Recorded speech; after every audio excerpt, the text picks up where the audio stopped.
Welcome back to DOCONCHAIN. After navigating the users and the settings, let's now move on to the Message tab. This is where you can further customize your document before finally sending it out.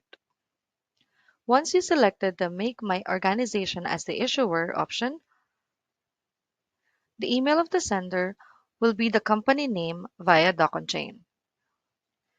This provides more credibility to your email request and to be easily recognized by your recipients.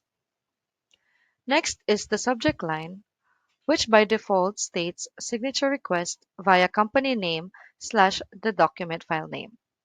You can leave it at this or edit it out to customize based on your own preference. Lastly, we have the message box, which by default states complete this document on the DocOnChain platform. You can also edit this to add any special or personalized message for your recipients. Once done, make sure to hit Save first before finally sending out your document.